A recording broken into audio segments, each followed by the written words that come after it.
Welcome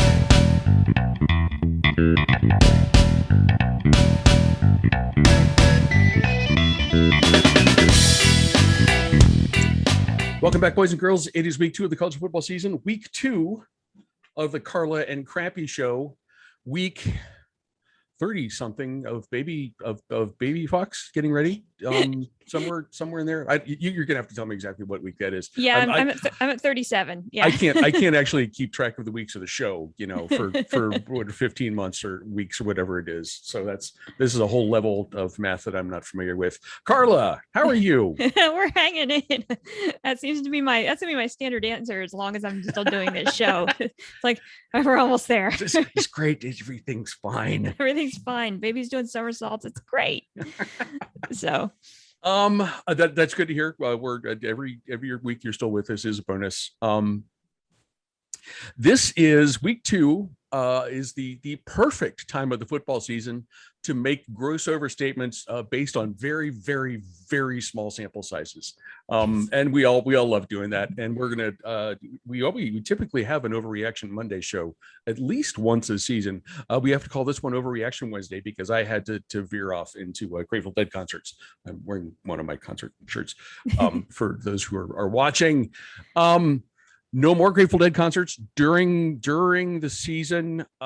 So there was actual football and actual overreactions that can be made all over the place. And Carla, we're going to start with you.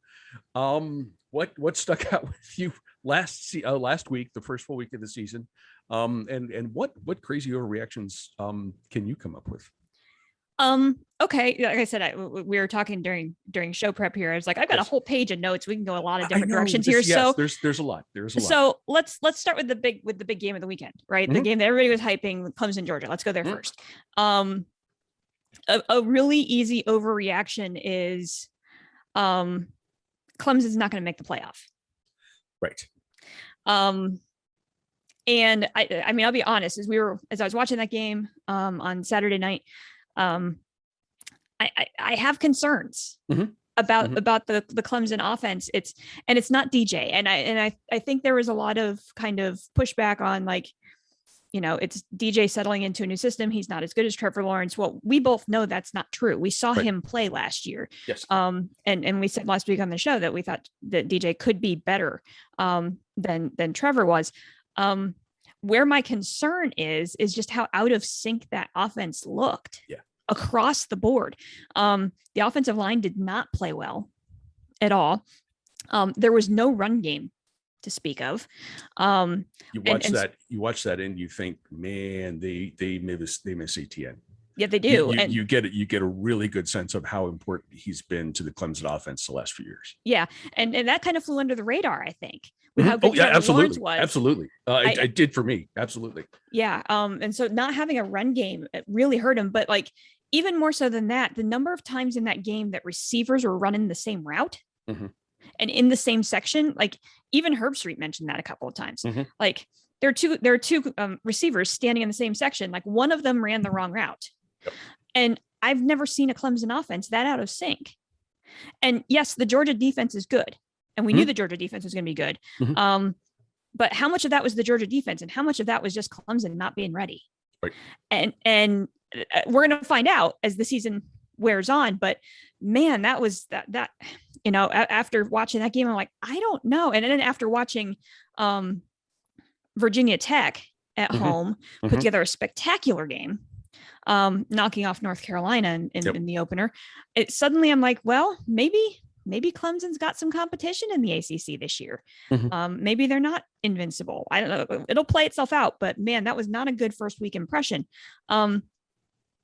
Georgia offensively, everyone was kind of knocking on they're really out of sync on offense. They didn't look great on offense, but again, Clemson's defense is pretty good. How much of that was Clemson's defense? How much of that was Georgia's offense? But we were texting during that game and I said, is Georgia's defense good enough to win them the East? It might be. Yeah. I don't know if you're going to need an offense that can put up 35 points a game in the SEC East this year. Against Florida, maybe. That'd be about it. But yeah, other than that, no, I mean, if that defense just steamrolls everybody, Mhm. They could still win the East, even if their offense isn't great. Now, will they beat Bama? Probably not if they don't have an offense at that point. But, could they still land a playoff spot? Yeah, I think they could. So a lot to come out of that game. So that was kind of my initial thoughts from overreaction on that game. Okay. You said anything about Clemson that I wanted to say. The offensive line looked awful. And I think DJ got sacked 7 times, plus a couple more pressures. I mean, any quarterback that's going to affect timing. That's certainly going to affect statistically. I imagine it had an impact on Clemson. I think only had like 3 total rushing yards on that game. So you don't have a feature back. I'm not sure that you have any back that would play close to the level that they need. The offensive line needs a lot of work there. Maybe Clemson is Florida State. The athletic talent was clear against Notre Dame, and they really pushed the Irish at home. You mentioned Virginia Tech. You can't. I don't think you can discount North Carolina completely at this point. But yeah, maybe they have a tougher road in the ACC than we thought. As far as Georgia goes, I'm not sure I wanted to go as far as to compare Kirby Smart to Jim Harbaugh, but why can't Kirby land an elite quarterback at that program? He's been able to recruit everything else. The defense was lights out in that game. They held Clemson 180 yards. I just don't see, and this is the 3rd year in a row.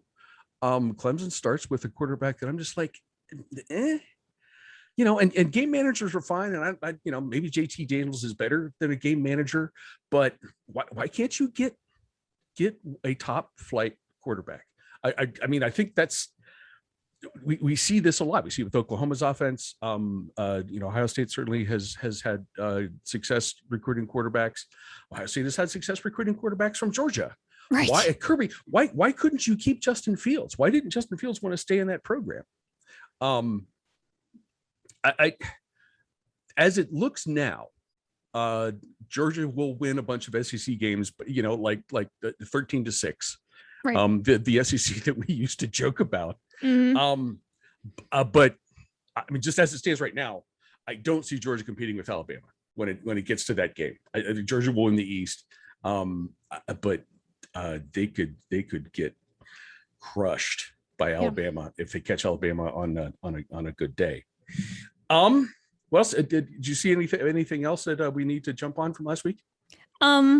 Well, you mentioned first of all with Alabama when we were that game went exactly as we expected, right? Yes. Alabama beating up on Miami, but the same conversation that we had with the idea of after watching all of the football last weekend, it kind of feels like Alabama versus the field again, and I hate that. I hate that for the. I hate it for the game, right? Like, yeah.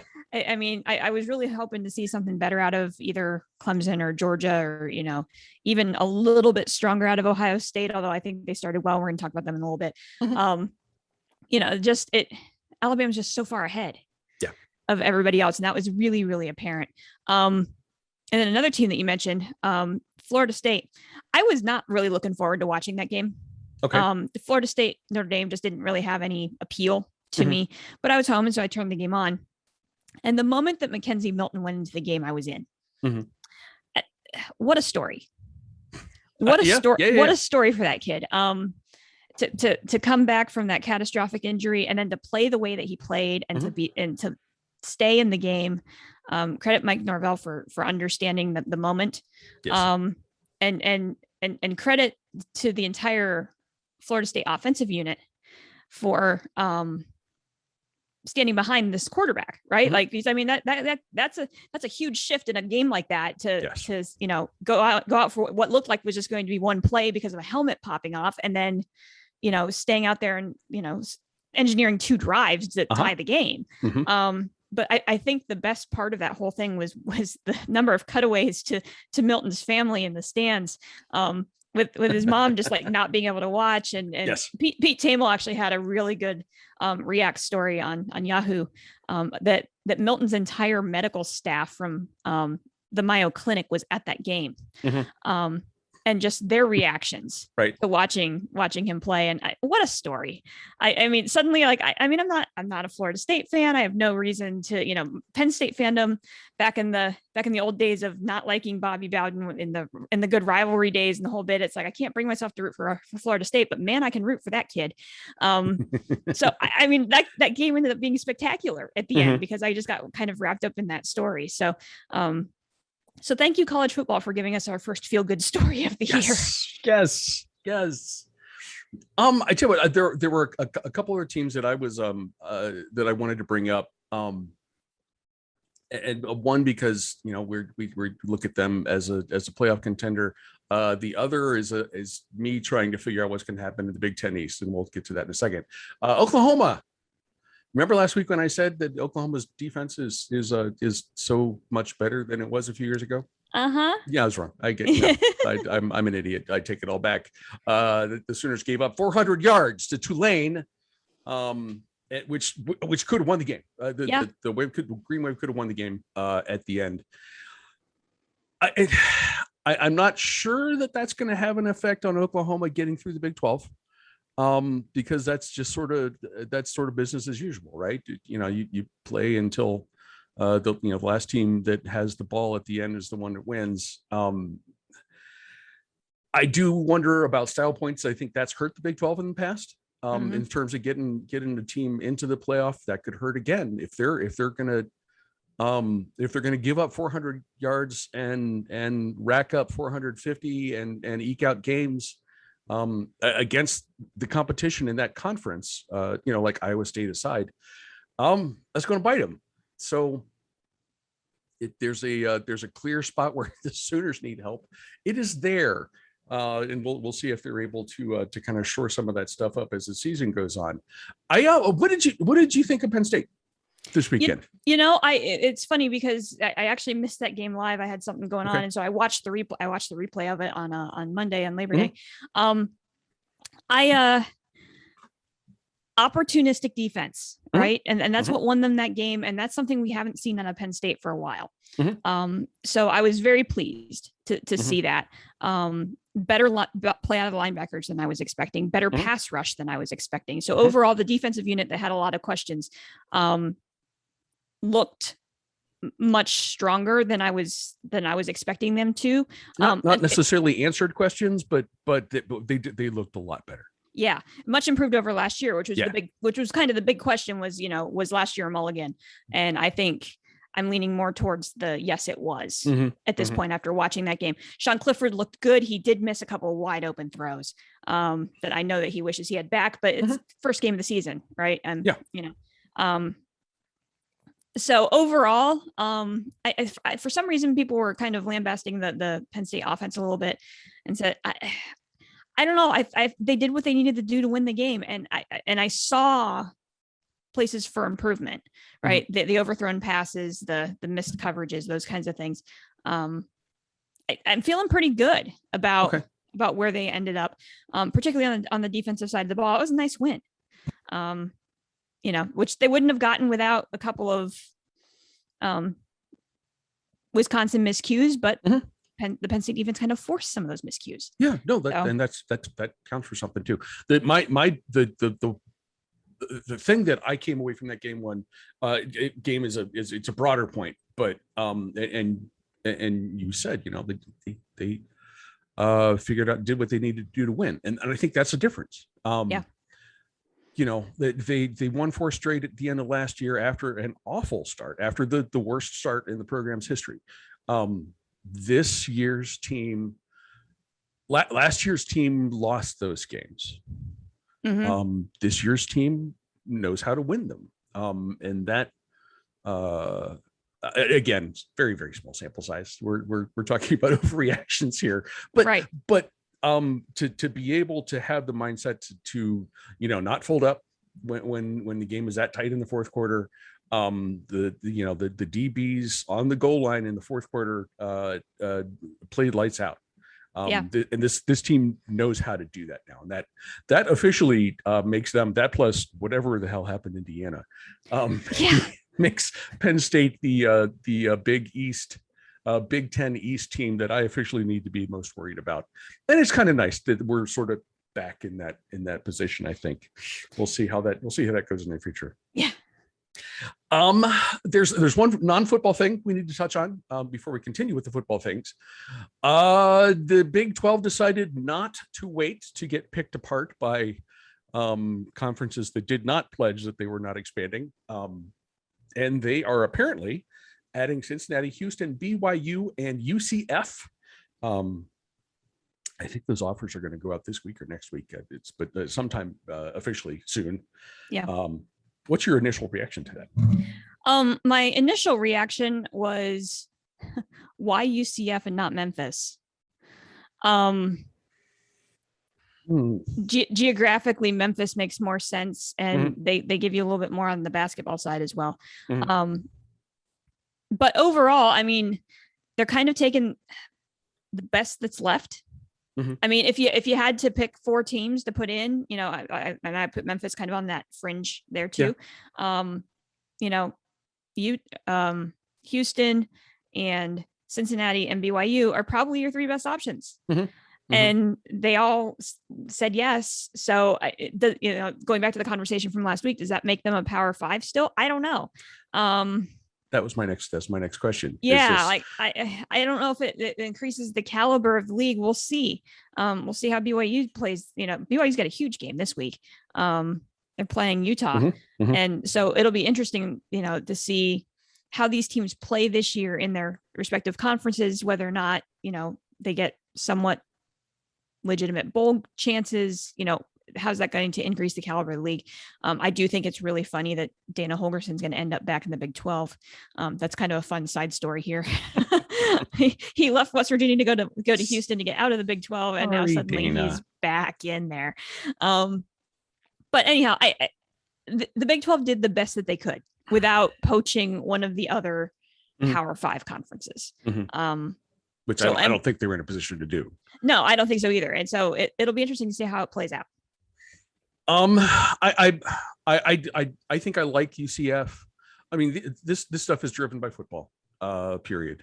And UCF, not so much last year, this year, but they have been there, and they are an established name from the group of 5. I think most people would recognize and accept as one of the top tier group of 5 football programs. I wonder about TV market as well. In Houston, certainly a large market. Cincinnati, midsize. BYU, I don't know if do they have electricity in Utah? I'm not even sure. And then Central Florida. I mean, we're talking about Orlando. I don't know how much that stuff plays into it. What media markets count for. I'm not sure those 4 equal the 2 that are departing. Would actually no. I will come out and say that no, those 4 do not equal the 2 that are departing. I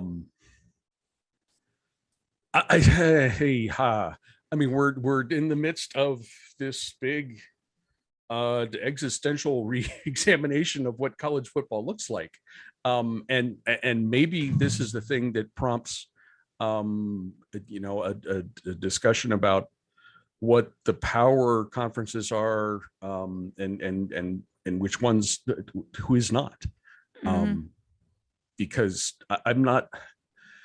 I don't feel like this is. I feel like this is the AAC with a different footprint and some different names. I don't know if you could say, you and I texted a little bit about this is the Pac-12 actually a Power 5 conference. Not after the way the Pac-12 North played last weekend. No, hey, maybe there's a trade we can make. We absorb the Pac-12 South into other conferences, and then the Big 12 can take Pac-12 North and do something. I'm not sure what it is, but I'm still skeptical. I recognize that the Big 12 did what it needed to do to survive. And if they pull this off, then yeah, they have survived. I'm not sure that it leaves them in the same place that they were with Texas and Oklahoma as members.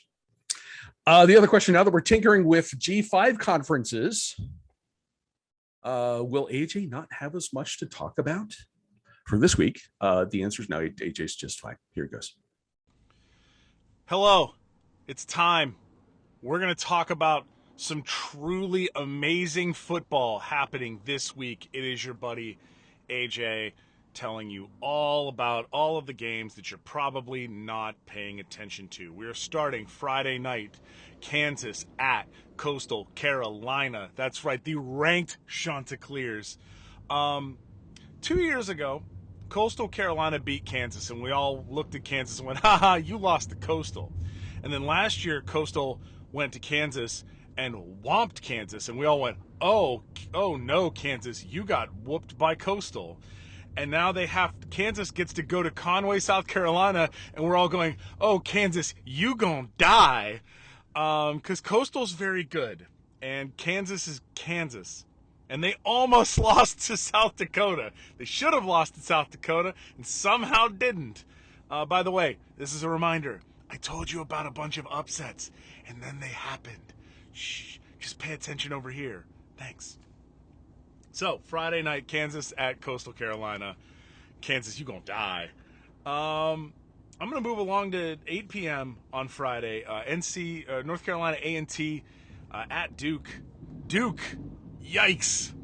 Big yikes for Duke in week 1. North Carolina A&T is a pretty good football team, and it'll be the first time that anybody with any sort of actual rhythm has been on Duke's campus. Next, UTEP at Boise State at 9:30 p.m. on Fox Sports 1 on Friday night. UTEP is good, like kinda, like a little bit, not bad. They're not great. They're okay. And Boise, you almost had it. You almost had it, but you didn't. You almost did. And this could be fun, honestly. Who's to say? Is Boise going to, improve deeply from week 1 to week 2, or are we still trying to figure out who we're going to be when we grow up? Who's to say? Anyways, hey, it's 9/11, so college football is here for you on 9/11, and we brought out our best. We truly did. I'm going to go ahead and start with noon. Kennesaw State at Georgia Tech. Bees, what happened? Taking an L to an FCS team. And now, all right, I need to break down how much this one might particularly hurt. Because if we go back a season or two, where Jeff Collins is now in his 3rd year as head coach at Georgia Tech. 3 years ago, Georgia Tech was running the option. And everybody said, okay, you have to stop doing this. You need to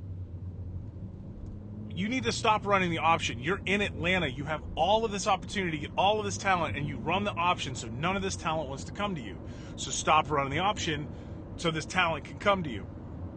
And the problem is you don't just go from running the option to running like a full spread or pro-style offense. You don't do that. You've recruited linemen and running backs and quarterbacks specifically to run the option. And so it takes time for that to work itself out. The problem is it's taking quite a long time for that to work itself out. Meanwhile, Kennesaw State runs a lot of the option. And so Georgia Tech might get absolutely whomped by a team running the option. And that is going to put some feelings into the air in Atlanta. Let's continue down the line here. And we've got ourselves a very fun game.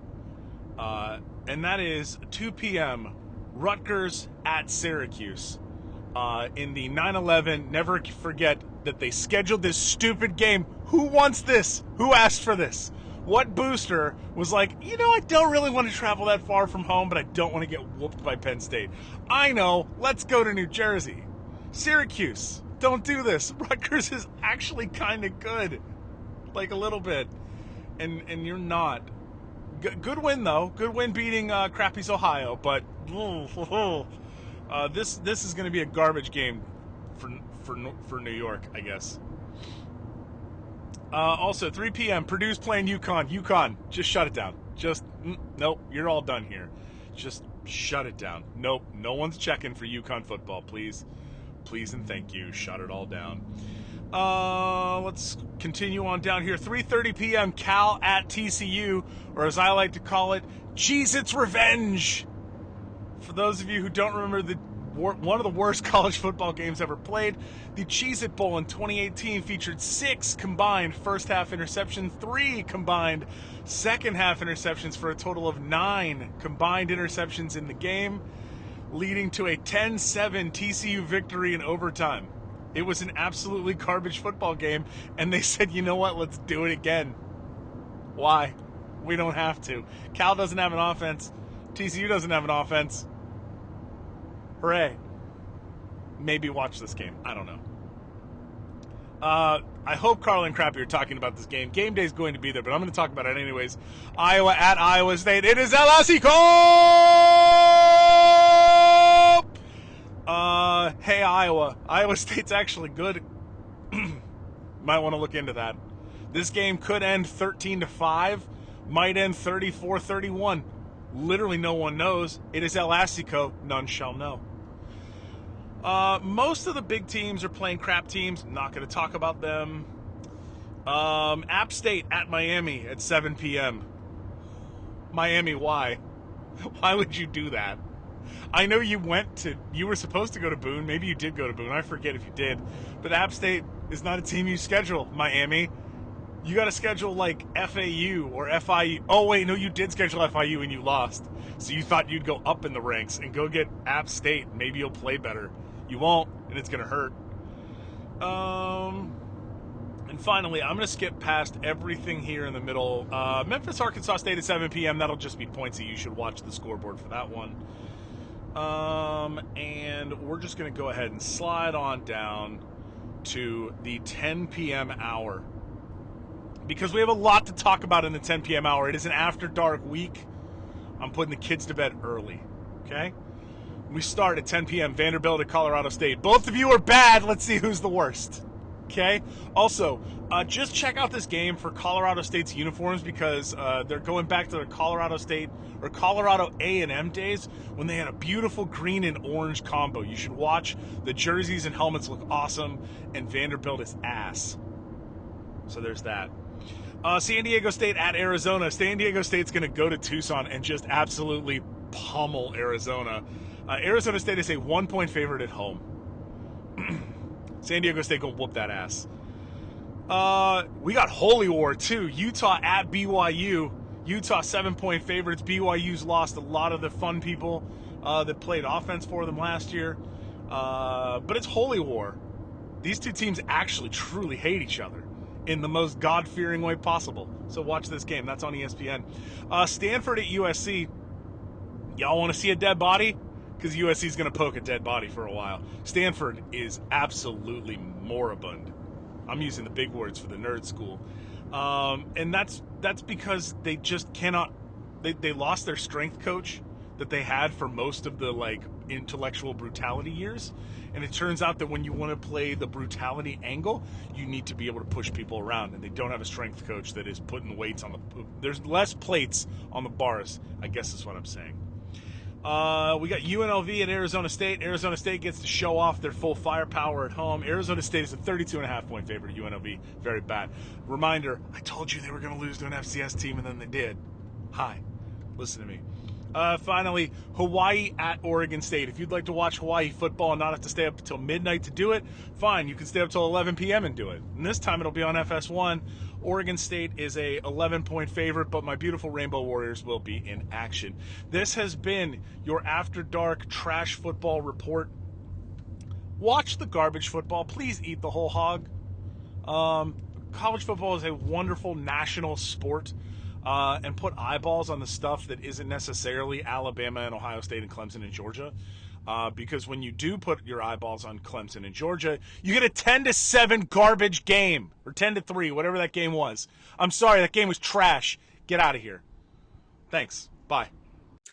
Thank you, AJ. We have, for as good as last weekend was, with the top 25 games, and this week, kind of a struggle for not so much for AJ, who I had plenty to talk about. But I'm gonna get over it pretty quickly, because for the first time since November of 2019, I am seeing live football.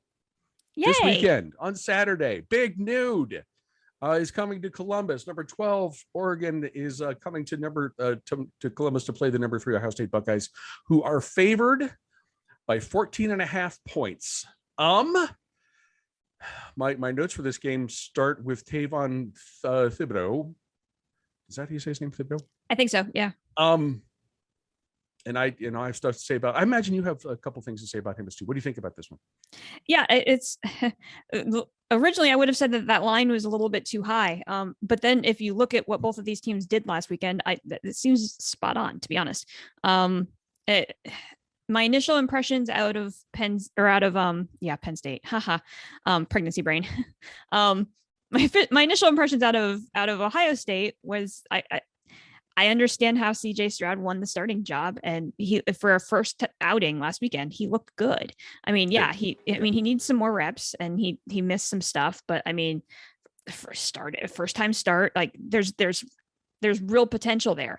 I was impressed, and interestingly, something that we're not necessarily used to seeing out of Ohio State, something that we're more used to seeing out of Oregon, was the fact that all of Ohio State's touchdowns were huge plays. Mm-hmm. Mm-hmm. We didn't really see the more methodical drives. It was all big passing plays, big running plays. In fact, all of their all touchdowns were scored on plays of more than 35 yards. Yep. Is that sustainable for the full season? I don't know. I think it works well against Oregon, though. And that's going to be something to keep an eye on, to see as Stroud gets settled into the offense. All the pieces are there. Mm-hmm. On the Ohio State offensive side. So I think it's just a matter of time and more reps. My big concern about Ohio State, and you probably have the same concern, was how many yards defense gave up to Minnesota. 400, more than 400 yards last week to Minnesota. Mm-hmm. Mm-hmm. Eek. Wasn't I just complaining about Oklahoma doing the same thing? Yeah, exactly. And the other thing that's a little bit concerning is that Minnesota actually dominated the time of possession, mm-hmm. which I guess isn't surprising if you're scoring on big plays, right? Because you don't have long sustained drives if you're scoring on big plays. So that kind of evens itself out. But at the same time, I would like to see this Ohio State offense do a little bit more sustained drives, mm-hmm. get better at the time of possession, and maybe not give up 400 yards on defense. Mm-hmm. In the years that we're used to seeing the shootout Oregon offenses, I would be concerned about the defense giving up 400 yards. That's not who Oregon is right now. And so I don't think, I think there's going to be time for the defense to get better. And I'm not as concerned about that, mm-hmm. going up against the Ducks. Mm-hmm. Because heck, the Ducks needed like late game heroics to beat Fresno. Yes. It's not a knock on Fresno. Fresno's a good team, but Fresno at home, yeah, that's a game you should win. Mm-hmm.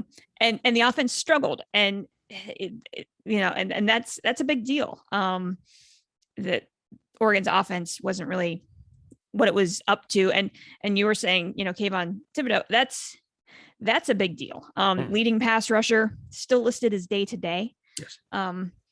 If Oregon's defense doesn't have him in the lineup, I think Ohio State's gonna be okay in this game. Mm-hmm. I'm not super concerned about it. I do think, for the perception of the Pac-12 North that I just lambasted for not potentially being in Power 5, because I mean, look at what they did last weekend. It was garbage. Yes. Kudos to the FCS teams that picked up wins against the Pac-12 North last weekend. But because I love that so much. But at the same time, it's just like, Oregon needs to play well in this game, mm-hmm. for the respect of its division. Yeah. Across the table. So maybe Oregon's able to keep it close for a bit, but no, I see you enjoying a fairly comfortable Buckeyes win in the second half in the shoe on Saturday. Woo! Thibodeau is if you look at Oregon, there's one thing about Oregon that is terrifying at the moment, and it is Tavon Thibodeau. It is not, this is not the offense that they had when Ohio State played them for the national title in the 2015 the first playoff championship game. It is not that offense, but Thibodeau was being discussed as a first overall pick in the NFL draft when he comes out, and the folks in Columbus know very well what it's like to have to game plan for a guy like that after we've had two Boses and a Chase Young. To have a talent like that on the edge just screws up everything for an offense. And this guy, we don't know anything about what his injury, how serious it actually is, whether or not he's going to play. You said, you mentioned his day-to-day. His line in a partial game against Fresno State, 1 sack, 1 tackle for loss, 1 forced fumble, 1 quarterback pressure that resulted in another player getting a sack and a tipped pass that was almost picked off. If Ohio State doesn't have to deal with him, things become, I think, exponentially easier for the offense. So that's, I would love to get, I would love to see what my team can do against a talent like that. But let's be real for a moment. If he's not available, this is a much easier thing for Ryan Day to figure out. And even if he is available, he's not going to be at 100%. We know that. Yeah. Yes, that's absolutely true. So there's no question that Ohio State's catching a break there. If Oregon has one terrifying thing, I know no one's going to look at Ohio State's linebackers in the secondary and say they're terrifying. I looked at the starting lineup last week, and I actually Seven Banks did not start. He would have been the only name in the secondary that I would have recognized. All 3 linebackers are new, and we're talking about people who have the talent to play at Ohio State and recruited by Ohio State. And yes, but if you don't know any of the names and you follow the team like I do, these guys are young. They're really young, and it showed against Minnesota. But so that's the defense is not going to scare anybody outside of a couple real talents on the defensive line. But a stacked wide receivers room with Chris Olave, running backs, Mayan Williams, Master Teague, true freshman Tavon Henderson, and little swing pass that he ran for 70 yards. These are all people that these people are terrifying. And if CJ Stroud continues to improve, he had a shaky first half, really nice second half. Ohio State or Oregon can score, but they're not the team that they used to be. So they're not going to roll up points. They're not going to put up 50 on Saturday. And Ohio State could. Probably not 50, but Ohio State can score in the 40s, and I think in the end win this game fairly easily. At 4:30 on Saturday, Cy-Hawk, number 10 Iowa at number 9 Iowa State. The Cyclones at home are favored by 4.5 points. The Iowa looked good last weekend. Right. Yeah, that's on the other side of my piece of paper. We were talking about like what the heck happened to Indiana. Well, Iowa just looked really darn good. And that's something that we knew that was a potential because of the way that Iowa finished the season last year. And they've kind of continued on with how they finished that season. Spencer Petras had a decent game. 13 and 27, 145. That's not terrible. Offense put up more than 300 yards, which is probably a little higher than what we're used to for an Iowa offense, to be honest. Just a little. But what and Iowa's calling card has always been its defense, and I know we had some questions about that heading into the game against Indiana, and the defense is what won them that football game. Yes. To force 3 turnovers, 2 pick sixes. It was the turnovers that kind of did Indiana in when you allow turnovers to turn in immediately to points. Indiana actually led time of possession in that game. It was the Iowa defense that just looked really, really, really good. And I think that's going to play a factor in this game, because if you look at what Iowa State did last weekend, what is it with Iowa State and the directional Iowas? Like every year, it's a challenge that they struggle against these lesser opponents in Northern Iowa, right? Had to eke out a win at home against Northern Iowa. They scored just 1 offensive touchdown. It was in the second quarter. And they have a lot of returning experience. They're favored in this game for a reason. I have your 17th year senior Brock Purdy. He's our new Big 12 quarterback who never seems to graduate. Yeah. He's going to finish the season, then transfer to Wisconsin and play there for another 4 years. Yeah. Because that's how that works, right? Yes. Statistically, he looked great. I mean, 21-26 for $1.99. That's not a bad line for the day. And to the Cyclones' credit, offensively, they were playing without their starting tight end, Charlie Kohler, who they should get back this week. Right. And I think that's going to play a big difference to have that extra target. Breece Hall, running back, had a decent game, but needs to get going more. That's gonna be interesting against that the Iowa defense. Iowa State's defense is what kept them in the game against Northern Iowa. Right? They allowed Northern Iowa to just cross midfield only 3 times in that game. So it's interesting because I feel like Iowa is trending up after the big win over Indiana. Iowa State struggled, but should be better this week, getting a couple of key pieces back into the equation. And they're playing at home, which I like. Iowa, though, has won 5 straight in the series in the rivalry. This game's going to be tight. And it wouldn't stun me if this is a low scoring game because of how well both of these defenses are playing. Yeah.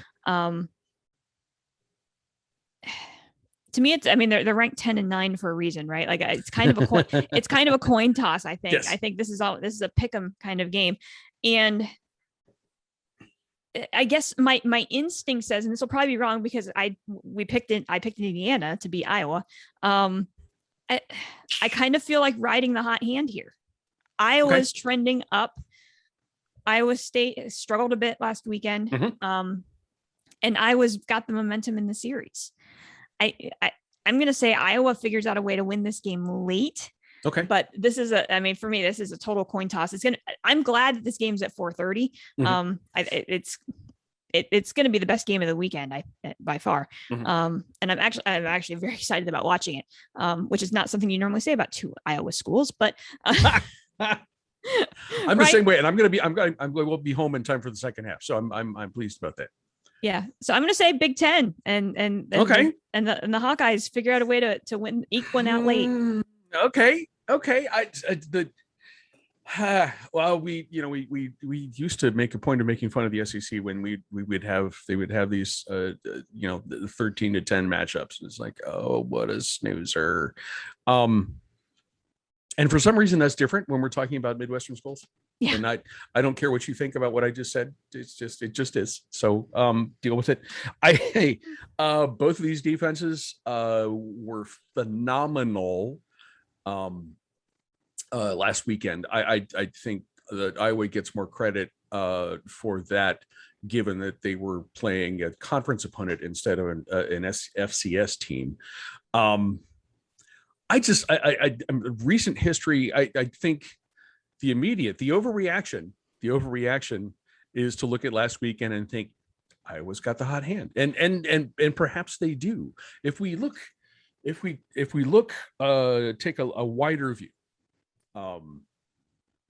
I think Iowa is what Iowa always is under Kirk Ferentz. And Iowa State over the last couple of seasons, that has been the team that is trending upwards. this is, I'm having, I still have nightmares about the John Cooper years and what that meant for Ohio State's rivalry game.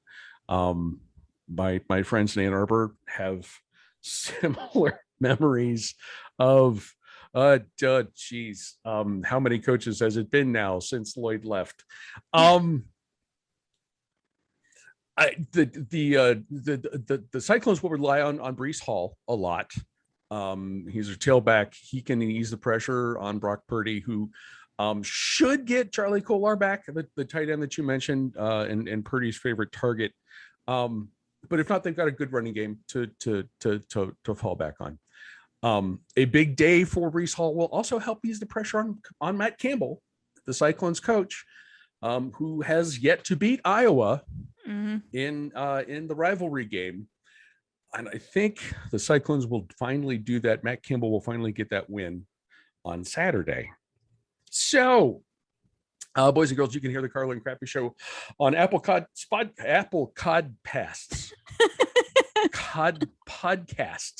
Spotify, Google, Stitcher, TuneIn, and a variety of other podcasting hosts. You can watch us. There's my cat. Where you been?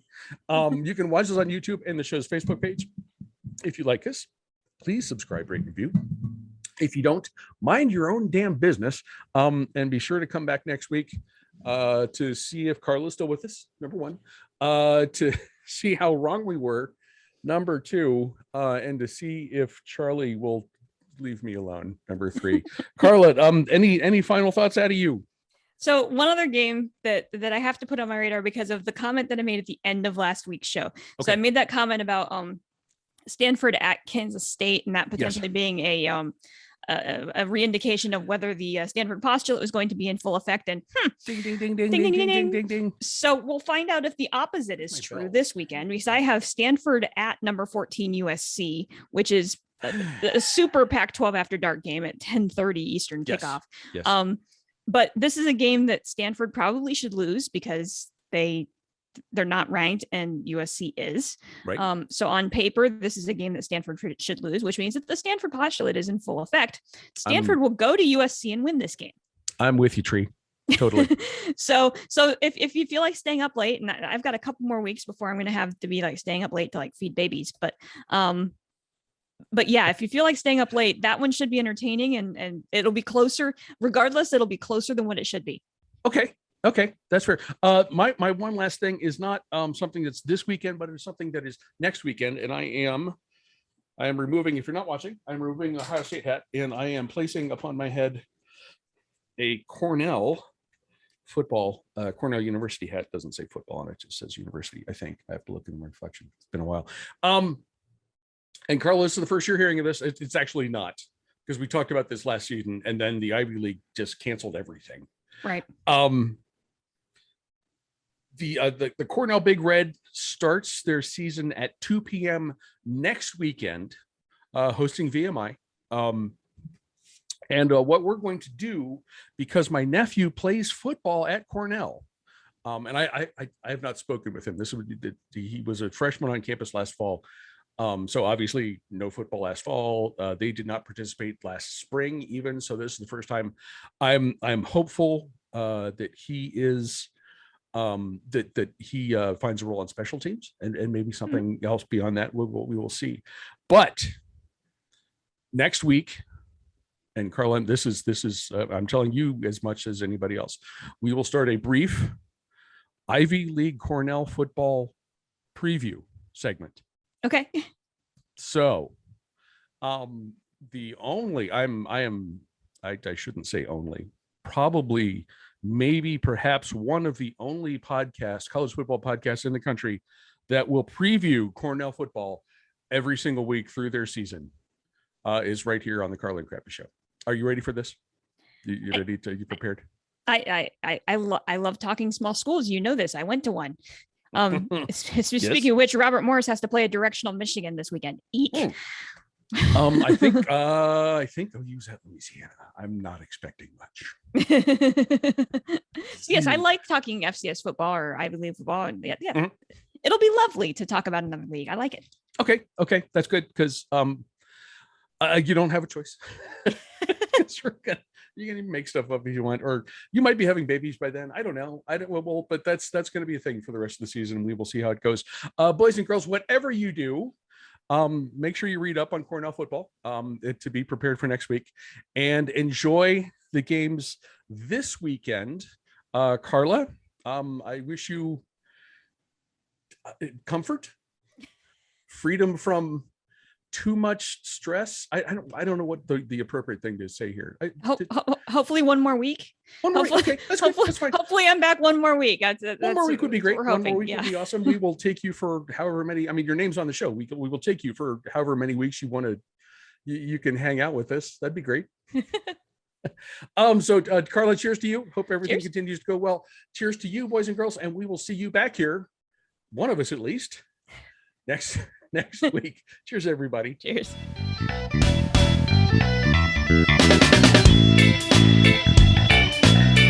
Thank you.